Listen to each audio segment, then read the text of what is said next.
Yohanbana. Megi madam de laga, Yam potok of Tunasu, Nanganuda. Rocky, Haifet Karianana. Tamose Kunsigimira. Heidi Kunsidaga Pokibra. Heidi Kangsaudri. Yohanba Sauna. Nang Haidukanadana. Rocky na. Kaino, Tamodan Hajese. Gyan Davidrabo. Yohanbana. Oh, Nangishidi, Pong hate the signorine. Rockina. Wakando, Lana Zetkre. Adi Jamjamna, Stain Hijabani. Yohanba, Hira Finkatna. Nang Shidakado Blackna. Rocky, Tausadaba Matauda. Yohanbina, Ayunani Hibagi, Lapani. Yohanbana, Nang Haidukanadano. Asi Hiraga Rocky, Manakta Satchangshili. Rocky, Karakalapna. Mafam Sida, Nang Ainataba, Atopakanalege. Naha oina, Mitsukara, Soxinbirabo. Kang Haude, Rocky fruit color do, Yohanbana Fatching Kalei. Matau the Rocky, Karimata Kandana, Visum do Sekatlaga. Tap the binary Shida. Me Masaksu, Karakara Kangnavafai. Yohanbana, Pire, Nankayutiba. Rockina, a do already. Asi Haraga Yohanbagi Mamaida, Safukana, Kinna Tinjali. Asamna Anido, Damtiba Monda, Kutsonari.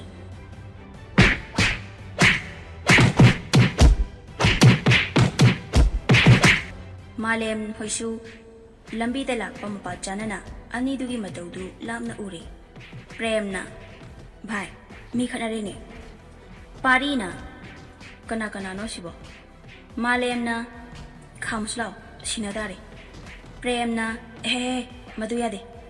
Malemna Mi Kanaraga, English Hiro. Parina, Bang, Matanja, the Na Tona Paran. Premna, Ase, Yohanbihogi, Tongan, Nasana Bapto. Susinna, Sanasibe Manak the Lady Price Pangadon. Malemna, Adoiragana, Jelaslo. Mi Katnavaga Yangapote. Parina, Nambu, Uningdana Yangla in a drop. Ngayutolan. Malemna, As, Anisif has an funerary in Nuba. So Sinna, Yare, Nangu Hide, Tolopaga jealousy. Hainaring I the Yohanbigari Magasu, Tongalonda, Mi Kanaba Makonda, Buddha, Prep to the century. Dauram Libamatu over the Yohanbi, Pungangakri. Rima, Masadu Pakatbana, Mamit Kaptaba Make, Uyungumna, Chap Yungkri. Yohanbi, Tintadana, Kamtoknabokane, Adubu, Changdre. Mamai Tanda, Yohanbana Rocky, Wunam Silaga, Fubhori. Hantakti Yohanbi, Pathabangam Lagtre, Yohanbagi Kudang the Pyraga, Patchinkatli, Kanghode, Yohanbagi Mamaida, Yamnakan Basafuda, Kupang Natari. Parina, oh, Takrene. Susinna, see already, Laursilawe. Asi Haineraga Maridu, Lanzada Basaduna, Dominacekri. Yohanbi Sauna. Lambi Shro, Naramdam the guy the Gihantokana, Mapamsi Paba, Yoxilene. Mase, Ganano Kongra. Nangumba, Tungi Asalazadaba, Matomaram Sakandaba, me amana, Hector Kutabia Mira. Mapamse, Noi Akundo, Nati. Mase, Ekoikun. Ain Haisani, Mikopsidagi, Makatana consider Lebiara. Masida, Nanga Thoidraba. Mapamse Tadoga, Ayunikini. Yohanba, Wangangde, Mara Leraba Misak Amagum, Maruluk Taduna, Dominale.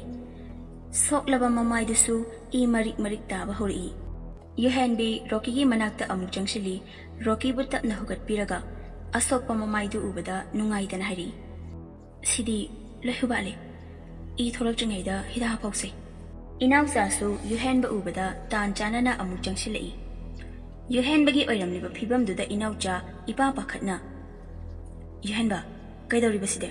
La, Hospitances. Yohanbana, Yarita Inauja. Yohanbina, Nambungaura, waraktabasingsiga manai kaigino. Rocky tapna ai soikre Yuhen. Inaucha Yuhenbida amu onsilaga Yuhenbe kai kai hainai no noibo. Yuhenbina tainaucha thakha khangdidi habiganu. Ahan ama oirabadi aduk lemna lebiyo. Minau pusinge khaladi sakma yengaga pusinbiyo. Khun sibu chendanaba hotnabiganu. Rocky changasla. Asi hairaga Rocky khudang paidinu chingi.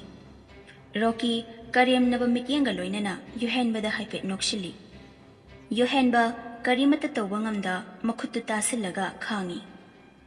Rimasu lekhiba khungphamdagi hongdana tawnariba mayamsida ingangakna adumak chap yungna leplaga lei. Yuhenbina kidawri aduda nangsu maangage haibra changoi mungda. Rima machege matawduda karimata haijabadi ngamjada Yuhenbada nungaitebagi mikyeng ama yenglamlaga kithi kirum tawna machegi tung inaki. Mikup kharagi tungda Yuhenba mafi maron pumna makhapchinba loisinba loiraduna mapanda parprap thuna tholi. Inaucha su Yuhenbagi matung inarei. Inaucha na Yuhen kayo nang tawsiba. Yuhenbana ai chalage ta inaucha. Inaucha ngakna kaida kari maramgi chatkadawriba. Yuhenbana ta inaucha aigisu nushiraba khun yum maruk mapa loina leye. Aina kana amabu nushibadagidi aigi ichana mabung aibu nushibana saruk kaya thokna hele. Aisu ichan inaubu nushiye makhoibu uninge. Ai yumda halage makhoina aibu ngairamlani. Inauchana nayamba aigidi kaishu khandrabra. Yuhenbana khalli hek pukminaba iyamba makni haina khalli. Inauchana Yuhenbabu makha thaba manaw makni khana yamna luna tawjei. Kadaida soikigadagi haina cheksinna senajei. Yuhenbana ngasi hairakliba wahai asina Inauchabu wahanba haibadu oire. Nupa ama oijarabasu Inaucha handakti themjinba ngamkhidre milu anidu pirangna ihaurakle. Inauchana aduga nayambabu thadoklaga chatki khalliba karige. Yuhenbana ayamu halakhini ta Inaucha. Inauchana kashu kaide nangi apambada aina thingbagi haksu leite. Yuhenba momon tawraga adumaina haino ta Inaucha ayamu laktushidi. Inauchana Yuhen nang nayamba aibudi warauganuko. Inaugi apamba nayambana tunghanba ngamdre.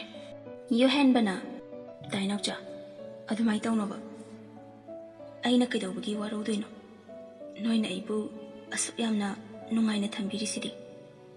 Inaucha tapna tasengna chatlage khalaba natro. Yuhenba yararoi khanna magi dongdong ngangbi hori. As ta Inaucha sidi talli heoiba yumda yam chatninge haiba matam khara leraga amuk lakeba. Inauchana matam khara leibna yaroi matik chaba misak ama oidri phawba khunsida nanghalakpa yaroi. Yuhenba amuk tapna ta Inaucha nanaw hotnajage. Inauchana aina inaubu thajaba thame la nayamba thindoke. Yuhenbana ta Inaucha che sanado aina hanglami haina tambiyuko. Inauchana soidana tamge. Asi hainaraga Inauchana Yuhenbabu parking lomda thindorei. Asam chatlingai khanghaudana maning lomdagi yamna nungshiba khonjenda tamo Yuhenba Yuhenba masada hana takiba amagum mikuptuda khonjel adu lepalektena aduma khonthang yegale. Yuhenba masadu hairum tawna makhut aniduna makuktu kanna paisilaga haifet nonthare. Inauchana Yuhen Asi hairaga inauchana yuhenbabu hogatuna ngake tawbaga yuhenba wadi ngangda yarani haibagi matagum makuttu thangkatlaga sainama fatawri. Thangnaba mikupta kanano karino khangningna mamaidu phatleithori. Angang napi macha amaga naha oiribi mamaduga loinana makut samnana leplaga lerami. Angangduna tamo yuhenba kai chatuino. Yuhenba angangdugi manag nakna changsilaga khuru nama kunduna tapna famtharaga angangdubu nungsina yenglaga bema tamo yumda halage bemana kaigi tamo busida laiba nungayena haidaine yuhenba tapna nungaye ngasi jalasu noma amu laktoine bemana o thuna la uko yuhenbana nangi kaileroge bemana aigidi chocolate ahauba yuhenbana leirake bemagi chocolate ahauba bema yuhenbagi asopa mamaidu ubada tapna tamo sikaidaurino yuhenba mamondawna sira gari da du thawbada tisliba bemana tamo aduna bro yuhenbana nangsu khangnaba du thawraga tasinsira bemana ai kijai bemagi mamaduna amuk sat hairi yuhen yumda ana eka yawbro thune hekta chatui tawrisibo yuhenbana yawde de tema sum chanilakpagini matai maduna o phare phajana chaluko yuhenbana haitema inau chana lao thankrani bemana tamo bye bye yuhenbana bye bye asumna anidu parking yorakpaga inau chagi mamana budget amuk mapa chana na thengnare inau chana nangna amo kai chaluiba jitna ahilairi nai bukai chatuino tawri sibo yuhenbana tamo ai yumda halage jitna ha kaidawrage ngarangdi kemta hainadraga inau chana ho ngasidi mayumdo khaknung nungsira male jitna o lao adudi achapot libigi yuhenbana yarani tamo jitna he yaroi lao asi hairaga jit mayumdagi yu thaknanaba wana nijarakpa sen kharaduna yuhenbagi chananaba khara leebirami jitna se yumhanbada jar chatnaba jitki thamoi sengba matawduda yuhenba nungshiba nungaitaba kaya ama fauri nungaitaba matawda isuk sukthana hoi mai haidana tamina leplaga lei matawdu ubada inaucha su nungaijadre kari su khanjindana inaucha na amu fat hairi lawshilodana nang tamona pise yuhenba jitna piriba achapo singadu amuk momon tawraga tapna lawshili jitna lao thankrani gari sulai asumna yuhenba ningamdaba nungaitaba kayaga loinana aroibo oina nungsina tunghanna yenglamduna adumak chatkri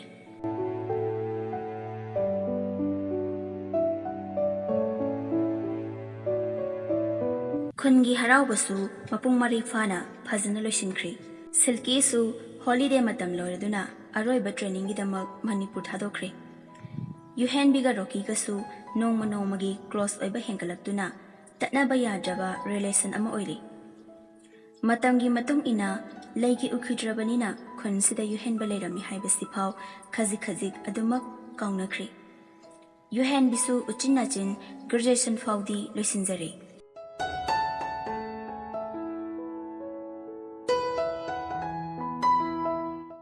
matamagi khongchatti taibang kanalasu thingmangamde khangna una asumna matam khara hokre ngasi 14 February Valentine's Day ni table mathakta leiriba phone du ringking lei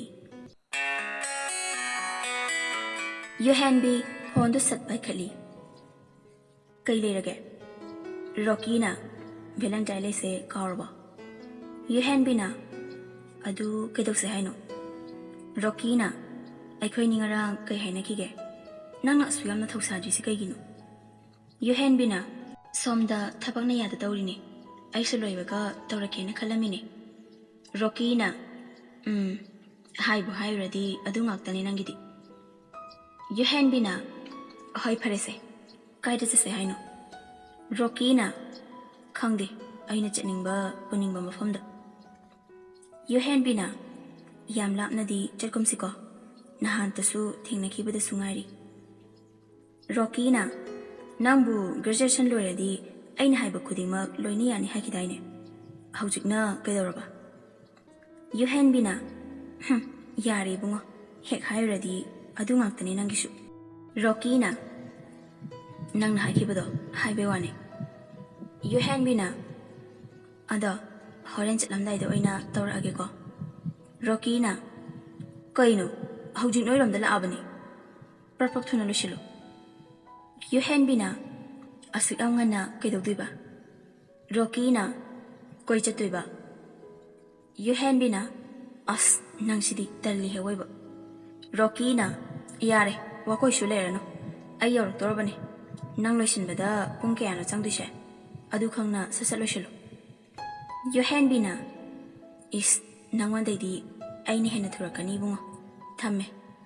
Asli hairaga Yuhenbi koldu satkak thali. Asumna mikup kharage tungda Yuhenbi masanana taru tanano phija setuna nupi ama oibagi ithak irang aki ama yaudana icham chamna loishinba loiraduna mapanda tholai. Mama laimana phi saraga rimana langchak chaklaga leirami. Yuhenbi mama laimada hairap onsilaga ma ai thaba amata chalukhige. Laimana ngasina amu kaidano thenglakano nganna haluko. Yuhenbina thangnaba khonsidanema kuir oye. Rimana che aina haibadu kauniko. Yuhenbina kauri ma chaleko. Laimana hoi hoi phajana chaluko. Yuhenbi thongalomda tapna tholai mapa chanana Rocky su yoksilai. Thongan mapa khidang chathoklaga garidu tapna khami. Yuhenbi parpak thuna changsilaga mirak narak yenglaga garida kakhatki. Yuhenbina chalo yare. Asamna anidu mathaklomda haigalakle. Phana sangnadi thawrabani adubu yauba kouba leitri. Yuhenbina kaidanu chalisibo. Rockina koiba chalini kaino. Yuhenbina aduboba kari karama mafamno onthokna su kuikre. Rockina aina puningba mafamda. Rocky gi mataududa Yuhenbi mamit adu lauthoklaga phaini yengi. Rockina kari khuyeng adude noigi hero sabdada yengadaba mit yengduna aingonda yengiba aingonda dine nushine yengo. Yuhenbina kanano hero saba haide. Rockina ihe kauraba aiga thindanagibado nangnaga khupa pijagibado. Yuhenbina ngasi ai sauraktana ko leija hoksani. Rockina kaino yam sawina kai charake. Yuhenbina kaukhraba mi gase nangna amuk loi ningsang haleba ai sum sawning ka doreda. Rockina namita aigala amdraba mana dum pukhradawnina. Yuhenbina nangsune ai thola amdraba mana dum totkhradawni.